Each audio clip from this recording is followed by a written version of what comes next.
Então, boa noite a todos e a cada um dos nossos ouvintes. Mais uma vez cá estamos em Ser Igreja, como habitualmente na sexta-feira como hoje, e a este horário, tal como agora estamos no ar com os pés na terra, obviamente. Até cerca da meia-noite temos aqui à volta de uma hora de diálogo, de notícias e de reflexão. É esta a radiografia do Ser Igreja.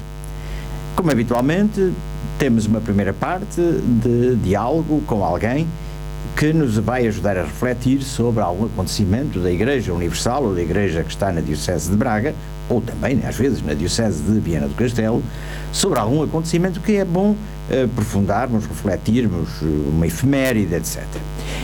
Poderíamos, neste programa de hoje, pegar por muitas pontas, porque termina no domingo a Semana da Vida, porque passou o Dia Internacional da Família no dia 15, porque no dia 15 fez 30 anos que o Beato João Paulo II esteve no Sameiro e deixou uma homilia absolutamente brilhante e de uma atualidade gritante ainda hoje. Há inúmeros acontecimentos que poderiam ser objeto de uma conversa, de um diálogo, não podemos chegar a todos. E vamos para um que é talvez também muito importante. Talvez não, é de facto muito importante. A Igreja celebra no dia 20 de maio, este ano, o Dia Mundial das Comunicações Sociais. E o Papa, há muitos meses, que já divulgou a mensagem para este dia. A mensagem do Papa é subordinada ao tema Silêncio e Palavra na Comunicação. Temos como convidado alguém que é responsável por este setor da pastoral na Arquidiocese, Padre José Miguel. Boa noite. Boa noite. O senhor tem uma tarefa difícil. Ou não? Uma tarefa como as outras, digamos. É? Sim. É otimista. E para nos falar um bocadinho, o senhor preside ou coordena um setor da pastoral que tem a ver com a comunicação social. O que é este setor? A que é que se dedica? O que é que faz? Quais são as preocupações? Muitas perguntas para me responder muito rapidamente e de forma concisa. Está bem. Digamos que o grande objetivo do departamento é este: impedir que a Arquidiocese se torne um grupo fechado, mas que seja uma comunidade que se está a conhecer, que se mostra, que vai ao encontro e que tanto quer dar a conhecer como querem que a conheçam. E o primeiro grande objetivo de uma comunicação social é isso: é abrir o espaço para que nós possamos sair, mas também outros possam entrar e conhecer. Depois também é muito importante, se calhar, muita leitura dos órgãos daquilo que passa na comunicação social, isto é, perceber como é que as outras pessoas nos entendem, para nós, se calhar, poder purificar aquilo que nós devemos dar a conhecer. E também, e sobretudo, o típico de qualquer departamento de comunicação, que é cuidar o que comunicamos, para quem comunicamos e como comunicamos. E porquê? Porque, como todos sabemos, os temas ligados à Igreja são muito sedutores para qualquer jornalista. Porque, para o bem e para o mal. Por isso mesmo. Porque íamos naquele sensacionalismo que é o que vende, não é? E por isso, se não houver esta prudência, podemos correr muitos riscos que não interessam a ninguém, não é? O que disse é extremamente importante, e quando disse a comunicação social, ou este setor da pastoral está atento a abrir portas ao mundo e permitir que o mundo também entre para se apresentar. Está certo? Resumi bem? Pronto. Diga uma coisa, quais são os grandes meios, enfim, não vamos fazer aqui a estatística, mas quais são os grandes meios de que dispõe a Arquidiocese, e eu não estou a falar dos bens que pertencem exclusivamente à hierarquia e nomeadamente à Diocese como estrutura central. De que meios, em termos gerais, é que a Diocese dispõe? Sim, em primeiro lugar, o grande órgão oficial da Diocese é a Ação Católica, certo? Que não é conhecido de ninguém. Sim.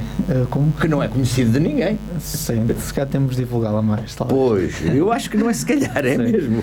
Depois temos os jornais, não é? Há os jornais de Inspiração Cristã, temos o Germinho, temos a rádio, sim, que de certo modo está ligado com este programa, não é? Depois temos também as redes sociais e o próprio site da Diocese, que são formas de comunicarmos daquilo que a Igreja faz.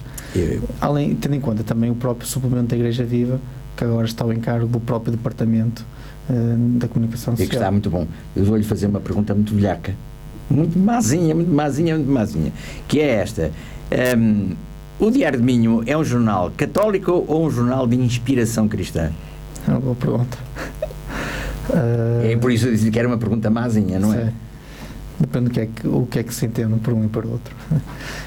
São um jornal católico, é um jornal que só defende os católicos, só pretende transmitir informação católica. Se é um jornal de inspiração cristã, até um jornal que lê a realidade a partir de um prisma cristão. E você pergunta o que é um prisma cristão? Sei lá, se calhar em vez... Nós corremos um grande defeito na comunicação social atual, que é o chamado... Poderíamos chamar talvez o pessimismo noticioso, isto é, só nos transmitimos coisas más, o que causa choque, o que causa emoção, o que prende as pessoas, não é? E se calhar um jornal de inspiração cristã é um jornal que não deturpa a realidade, mas se calhar também não se cinge a esse pessimismo ou sensacionalismo, mas que também transmite outras coisas boas, porque na vida não há só coisas más, e se calhar são essas coisas boas que também há na realidade e que também é preciso de anunciar, que nasce essa tal esperança que nos faz acreditar num mundo melhor. Portanto, um jornal, isto merecia talvez uma boa discussão, não é? Que é se um jornal católico deve só veicular, ser um jornal para beatos. Não é. São depois que íamos num fundamentalismo, entendo. Portanto, é um jornal que analisa as realidades à luz do Evangelho e da doutrina social da Igreja. Isto é uma discussão engraçada que não é a altura de a fazer agora, porque temos mais com o que falar. Voltando ao dia 20. O dia 20, o Papa convida-nos a fazer uma reflexão sobre dois termos, com dois conceitos que podem ser antagónicos. O silêncio, que é estar calado, e a palavra, que é fazer ruído, que é comunicar pela palavra, não é? Obviamente que não há antagonismo e eles completam-se, mas em seu entender, qual é a grande mensagem do Papa ao ter escolhido precisamente duas palavras que poderiam colidir uma com a outra? Silêncio e palavra. Sim, só a partir de dois paradoxos. Então, quer dizer, ou comunicamos, ou falamos, ou estamos calados. Exato. Antes de mais, quando li a mensagem, entrei nesse binómio, lembrei-me daquela passagem do filme A Vida é Bela. Lindíssimo. Quando ele estava lá a trabalhar no restaurante e estava naquele jogo das adivinhas lá com o médico. E então ele faz a adivinha, que era o seguinte: qual é ela, que quando eu a pronuncio ela deixa de existir? E a resposta era o silêncio. Isto é, quando nós demos silêncio, o silêncio deixa de existir. Acabou. Mas o Papa, eu creio que ele fala do silêncio em dois sentidos, não é?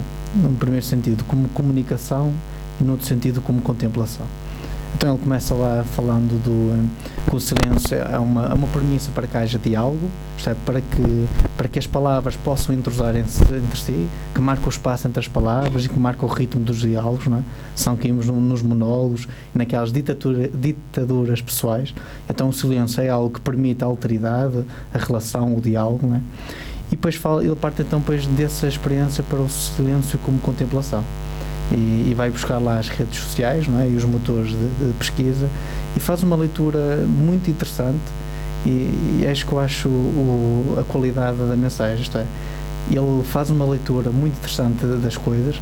E o que é que ele diz? Diz que nesses espaços das redes sociais e dos motores de busca, normalmente as pessoas têm que colocar lá muitas perguntas. Trata-se de um jogo de perguntas e respostas, não é? Onde perguntam onde posso comprar as melhores coisas, ou onde posso ir buscar informação sobre algo, etc. E nesse saco de perguntas, bem lá no meio aquelas perguntas existenciais da vida humana, que é: quem é que eu sou, porque é que eu existo, o que é que há depois da morte, o que estou a fazer aqui, o que é que estou a fazer aqui, se há salvação ou não, não é? E então é aí que ele chega e diz: não, alto, então é aqui que o silêncio entra. E qual é um grande perigo que nós corremos? É que para perguntas rápidas há respostas rápidas. E muitas vezes para essas perguntas fundamentais da existência humana há respostas que vêm não de um fundamento, mas de meras opiniões pessoais, não é? E nós corremos o risco de tomar essas opiniões pessoais que surgem como aquelas autênticas e verdadeiras. Então é que ele diz: então tem de haver esse silêncio que possibilite a contemplação de algo. Isto é, então o que é o silêncio? É o fim ou o limite onde a palavra humana pode chegar para que depois se contemple, chegue-se a outra palavra que é a palavra redentora e criadora, neste caso Jesus Cristo, onde aí nós podemos buscar o verdadeiro sentido para essas perguntas. Vivemos uma época que em alguns setores e cada vez mais expressivos promovem e desenvolvem o silêncio no sentido da busca do vazio. Isto é, o silêncio para eu me esvaziar totalmente de mim e não meter nada lá dentro, isto é, criar um estado de levitação mental sem peso nenhum. Algumas filosofias orientais andam por aí, não é? Sim, sim. A procura do silêncio como sinal do esvaziamento. Não é este o silêncio do que nos fala o Papa. Não percebemos. Não, é um silêncio onde nós, precisamente, o Deus vem ao nosso encontro. Porque se no silêncio Deus fala connosco, Ele diz lá, então nós no silêncio também o podemos conhecer e podemos falar com Ele. Portanto, o silêncio é essa premissa ou condição sine qua non para a qual, onde as palavras humanas chegam ao limite, onde mais nada podem dizer e onde entra a palavra divina que vem completar e dar resposta a essas perguntas fundamentais. Há uma expressão, um aforismo popular que diz que há silêncios que falam mais do que palavras. Não é? E às vezes nós corremos o risco de viver numa sociedade, estamos a viver numa sociedade de ruído, de muita palavra, zero silêncio e, como disse, perdemos o fio à meada e tomamos a nuvem por Juno. Isto é, o que é acidental por aquilo que é essencial. E como a palavra ou as palavras não são despejadas em catadupa, nem sequer temos tempo de as hierarquizar e de as refletir. E isso não é comunicação. Não. Pois não. Deste lugar, por exemplo, da mensagem de São Jorge para o tempo da Quaresma foi precisamente sobre isso. O jejum das palavras. E eu acho que é importante não que a gente não fale, mas ser parcimonioso e prudente naquilo que fala, naquilo que diz. E remete-nos para a importância do silêncio. O silêncio na vida pessoal, o silêncio na vida familiar, o silêncio na liturgia, onde raramente há silêncio. Também é ou não é verdade? E o Papa deu-nos uma grande lição quando em Fátima fez aqueles minutos de silêncio com aquela multidão de pessoas e toda a gente esteve em silêncio. Portanto... É engraçado. Um jovem, como reparou no modo como o Papa celebrou. Sim. Porque passa muito despercebido a maioria dos cristãos e praticantes, católicos praticantes, toda a estética com que o Papa celebra. Não é? E esses momentos de silêncio, a postura dele, são sinais que ele nos envia para nós imitarmos, evidentemente. Estou a dizer asneiras. Não, está a falar bem. Estou a falar bem? Fico muito contente. O Papa diz a páginas tantas algo que é muito importante e que eu peço que depois comente. O silêncio é parte integrante da comunicação e sem ele não há palavras densas de conteúdo. No silêncio, escutamo-nos e conhecemos-nos melhor a nós mesmos, nasce e aprofunda-se o pensamento, compreendemos com maior clareza o que queremos dizer ou aquilo que ouvimos do outro, discernimos como exprimirmos. Isto é fantástico, não é? Sim. Isto acho que devia ser dito e redito assim, não com a forma de ruído, mas com momentos de bom silêncio para ser bem digerido, ou como diziam os místicos da Idade Média, ruminado. Nós hoje não ruminamos, não é? Consumimos tudo. Pois, e digerimos depressa e eliminamos tudo depressa e não temos tempo de ruminar. E a ruminação, a ruminatio dos místicos da Idade Média é fundamental, não é? Sim, sem dúvida. Nós poderíamos perguntar, estava a ler um comentário acerca desta mensagem do Papa e havia alguém que dizia, não é? Se o silêncio é importante e isso já vimos isso na comunicação e tudo, e então lançava a pergunta a meio, nós enquanto religião, enquanto igreja, o que é que nós podemos oferecer à cultura? O que é que nós temos, o que é que nós podemos contribuir para a cultura? E era precisamente isso, era o património do silêncio, isto é, as nossas igrejas são espaços convidativos a isso, os nossos... E raramente tem silêncio? Os nossos... Não podemos falar sobre isso? Não podemos. Não, agora não. Mas devíamos falar sobre isso. Também devíamos. Não, se calhar também cultivar um pouco isso, não é? Se calhar as igrejas são, na sociedade são os únicos ou poucos espaços que nos cultivam esse silêncio, não é? E ele dizia sobretudo isso, é este grande património que podemos oferecer, é esse espaço, esses momentos onde as pessoas não encontram noutros lados, e onde pode surgir todas essas perguntas, todo esse discernimento pessoal. Eu estava-me a lembrar, estava a dizer isso, as igrejas podem ser espaços de silêncio, não para o vazio, mas para o reencontro. E eu conto-lhe um episódio aos nossos ouvintes que se passou com uma colega minha, que hoje é arquiteta, que não é crente. E estávamos em grupo, havia um grupo de colegas que se encontravam para estudar, e um dia ela chegou atrasada e recriminámo-la porque estávamos na véspera de exames e era uma cadeira difícil, matemáticas gerais, já na faculdade. Ela chegou atrasada e perguntamos: então como é? Chegas atrasada? Estamos aqui todos à tua procura, à espera, a perder tempo.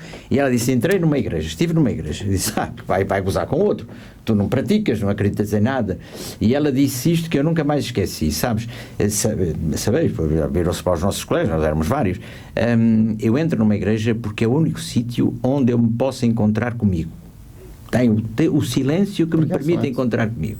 Para dizer, era uma rapariga, hoje uma senhora, já velhota como eu, pronto, mas que, não praticando, ela tinha necessidade de se encontrar. E onde é que ela se encontrava consigo própria? No silêncio de uma igreja. Não é verdade? E é engraçado que um dos filhos, ele esteve cá em Braga, mas não foi muito visto e não teve impacto, contrariamente ao que se passa noutros países da Europa. E o filme foi muito premiado, que é um filme em silêncio, que é Le Grand Silence, que é a vida do dia-a-dia na Grande Cartucha. Os monges cartuchos são monges do silêncio. E todo o filme é passado no cotidiano daqueles monges. Portanto, eles só autorizaram a filmagem da sua vida se não houvesse alteração ao ritmo. Portanto, não queriam nem ruídos a interferir na sua vida, que é sobretudo silêncio, nem luz a mais, nem nada. Portanto, o filme narra rigorosamente a vida dos cartuchos, de uma das grandes cartuchas da Europa e das mais antigas, e é toda em silêncio. Por isso o autor chamou-lhe Le Grand Silence, o grande silêncio. E ganhou muitos prémios, e muitos comentadores da sétima arte referiam isso mesmo, que é um filme onde não há palavras, mas há o silêncio, e o silêncio que interpela, o silêncio que fala. É engraçado isto, que provavelmente seria um filme bom para projetar, um filme longo, para projetar e comentar a seguir, não só do ponto de vista da arte, porque os monges não foram treinados para ser artistas, eles estão a descascar batatas, ou a rezar o ofício, a tocar a campainha, ou outra coisa qualquer, a sua vida, o seu cotidiano. Nenhum deles é artista, mas mostra-nos ali a grande arte da vida, que tem uma grande componente de silêncio. E o filme acaba por ser mais rico porque, quando há o filme com linguagens, a nossa interpretação cinge aquelas palavras que nos são impostas, mas agora, quando há o silêncio e temos que contemplar os gestos, podemos ter muitas mais interpretações, advém essa riqueza e advém esse tal património imaterial que nós temos, que é o silêncio, que se calhar temos de explorar, e quem sabe se a nova evangelização também não pode passar por aí. Põe na interrogativa. Sim. Eu ponho na afirmativa. É um ponho na afirmativa. Acho que temos demasiado ruído, estamos demasiado mergulhados no ruído e sem tempo para nos encontrarmos e encontrarmos o totalmente outro, que é Deus. E Ele fala no silêncio. Dificilmente Ele fala na confusão. O caos não vai bem com Deus. Sim, o próprio grito de Jesus na cruz é o silêncio total, não é? Do meu Deus, porque me abandonaste. E depois vem o silêncio. É o silêncio. Mas não é um silêncio vazio, é o silêncio que espera. É o contrário. Não é? É o silêncio que espera. É o grande sentido do Sábado Santo, não é? Sexta-feira Santa. E no sábado é o grande silêncio da Igreja. Sim. Não é? Porque depois do grande acontecimento da morte, esperamos com ansiedade o momento da ressurreição, e há ali um hiato do sábado que é o grande silêncio, não é? Estamos com filosofia muito alta, não é? Silêncio e palavra, caminhos de evangelização. Padre, diga-me uma coisa, que mensagem gostaria de deixar aos nossos ouvintes relativamente ao seu âmbito de serviço na vida da Igreja, relativamente aos meios de comunicação social, ao Diário do Minho, à Rádio Sim, ao Facebook, ao Twitter, ao sítio deste movimento, do outro, a quem nos está a ouvir e que não sabe mexer nessas coisas todas, mas é capaz de saber ler o jornal. Olha, uma pergunta também um bocado mazinha. O Diário de Minho deve comprar-se por comiseração? Coitado, pronto, enfim, temos que ajudar os padres. Ou pelo contrário, devemos comprar o Diário de Minho como uma fonte de aprendizagem e da nossa própria formação e ajudar-nos à leitura dos acontecimentos? Digamos que é uma questão de inteligência, isto é. Estava-me a rir porque estava a lembrar, a propósito dos Globos de Ouro, há aqui uns 2 anos atrás, havia um programa qualquer que estava a competir com as novelas da TVI e da SIC sobre, creio que era o melhor programa que havia, que passou na televisão. E contra todas as expectativas, quem ganhou foi esse programa da RTP, que era um documentário. Então achei interessante o que é que a senhora, quando foi lá receber o prémio, disse precisamente isso, que não são as audiências que determinam a qualidade das coisas, e lá por aquele programa da RTP, que era um documentário, estar aquém das audiências das novelas da TV e da SIC, não, também poderia ter muito mais valor pela investigação histórica, a formação que poderia dar, e achei interessante isso. E agora o Diário de Minho é sobretudo isso, não é? É acreditar que não se prende porque é um jornal de inspiração cristã, não se prende nessa questão, somente nessa questão do sensacionalismo, do que vende, para conquistar esses tais leitores, mas que é algo que se prende na tal realidade, numa outra leitura da realidade, que é a leitura cristã, uma leitura muito mais realista. Além de toda a formação que proporciona. Evidentemente, e quem diz Diário de Minho diz a Rádio Sim, evidentemente, e o programa Ser Igreja. Sim. Se a gente não defende, não é? Isto é, também não estamos a descurar que os outros não façam isso. Agora, falando por nós, sabemos que pelo menos há essa preocupação de zelar por isso. E agora uma mensagem para os nossos ouvintes, que é costume terminarmos com uma mensagem, pronto, é uma rotina, mas eles também estão à espera de vem este jovem aqui falar, o que é que ele tem para nos dizer? Em primeiro lugar, também um apelo a todos os movimentos da Diocese, que já estamos a tentar isso, que é, estamos aos poucos a tentar criar esta rede de comunicação entre nós, onde facilite toda a informação que tenta passar, que tenta chegar a nós para divulgar. Eu deixo também esse apelo. E depois aos ouvintes que não tenham medo de ir para as redes sociais, porque é também um espaço onde também podemos conviver virtualmente. E, com cuidado. E que não esqueçamos deste apelo do Papa, porque o silêncio é fundamental para descobrirmos essas tais respostas às perguntas que nós transportamos, que são as perguntas fundamentais da nossa existência. Portanto, sintetizando, estes novos meios e os antigos meios que ainda existem, como o rádio, os jornais e as televisões, devem ser os areópagos do século XXI. E são coisas que não devemos ter medo, mas que devemos desfrutar como algo que o Criador nos colocou à disposição. Muito obrigado e até uma próxima oportunidade. Muito obrigado, então.